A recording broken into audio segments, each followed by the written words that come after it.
नमस्कार विद्यार्थी मित्रांनो.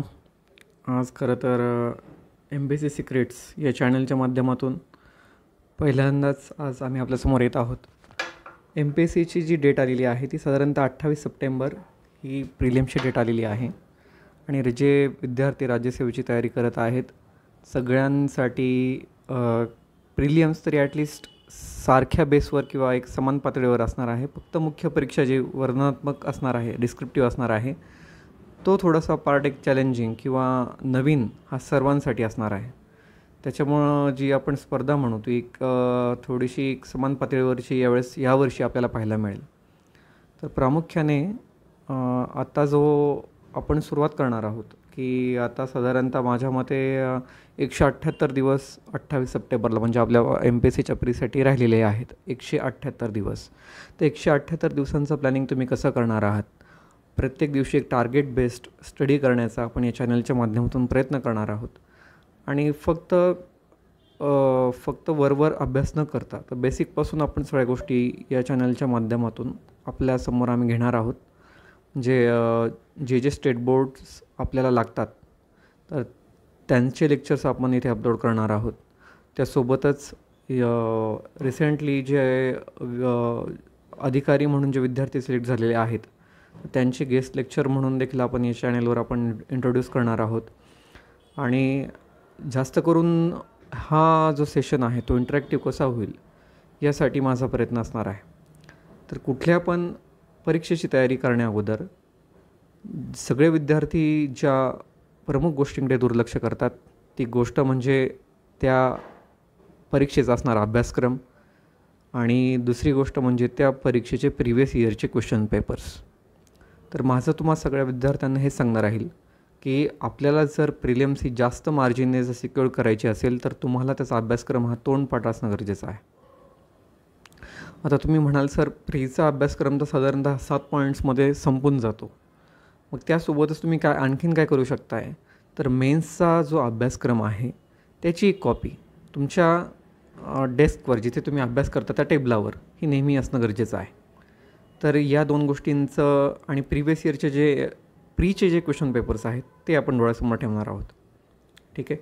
तर या दोन गोष्टींसाठी तुम्ही तयार असणं गरजेचं आहे.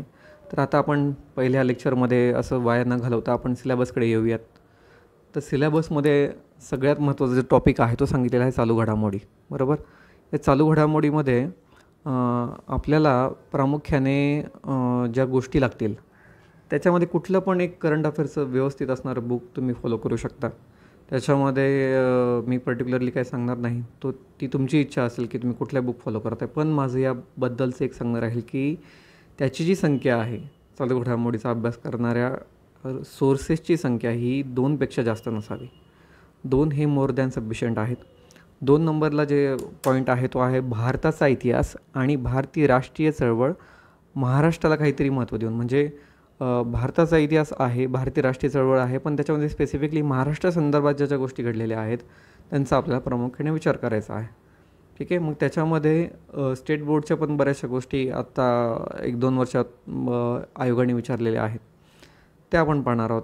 3 नंबरचा जो पॉईंट आहे तो भूगोल. भूगोल विषयामध्ये महाराष्ट्र, भारत आणि जागतिक भूगोल. ठीक आहे.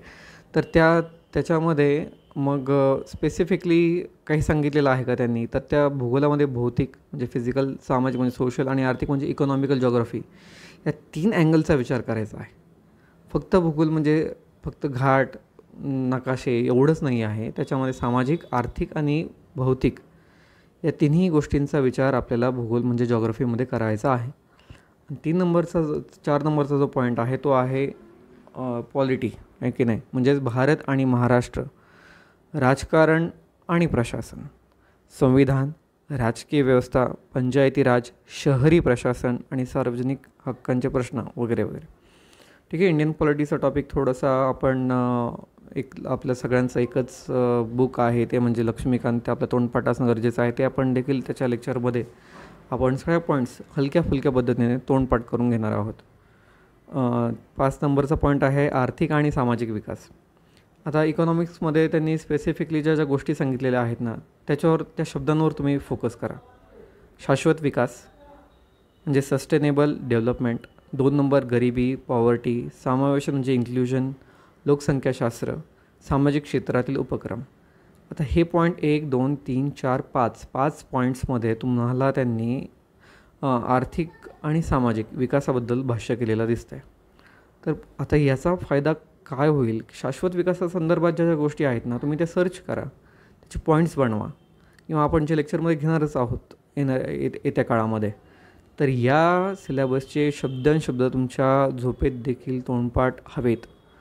6 नंबरचा जो पॉईंट आहे तो पर्यावरणशास्त्र, जैवविविधता, हवामान बदल आणि या विषयांवरील सामान्य मुद्दे. ठीक आहे, विशेष ज्ञानाची आवश्यकता नाही, कारण जनरल स्टडीचं GS1 आपण म्हणतो, सामान्य अध्ययन पेपर 1 असं म्हणतो आपण. आणि 7 नंबरला आहे सामान्य विज्ञान, ते देखील स्टेट बोर्ड लेवलचं आपल्याला प्रश्न विचारणं त्यांनी अपेक्षित आहे. तर इथून पुढच्या लेक्चरमध्ये आपण काही जे सक्सेसफुल स्टुडंट्स आहेत त्यांचा देखील मुलाखती आपण टाकणार आहोत, आणि त्यासोबतच त्यांचे लेक्चर्स देखील आपण अपलोड करणार आहोत. आपल्याकडून काही इनपुट्स मिळणं आम्हाला गरजेचं आहे, की जे क्लासेसच्या माध्यमातून बऱ्याचशा ठिकाणी तुमचं जे आर्थिक शोषण होते होऊ नये, आणि सहजपणे आपल्याला MPSCचे जे काही सोपे मुद्दे आहेत ते आपल्यासमोर यावेत, म्हणून आम्ही हा चॅनल सुरू करत आहोत. तर आपल्या सगळ्या विद्यार्थी मित्रांकडून आम्हाला याकडून प्रोत्साहन मिळेल अशी अपेक्षा ठेवतो. आणि शेवटी आमचा जो चॅनल आहे MPSC सिक्रेट्सला तुम्ही सबस्क्राईब करा, जास्तीत जास्त लोकांपर्यंत पोहोचवा, आणि ऑल इज वेल म्हणून या लेक्चरची मी सांगता करतो. धन्यवाद.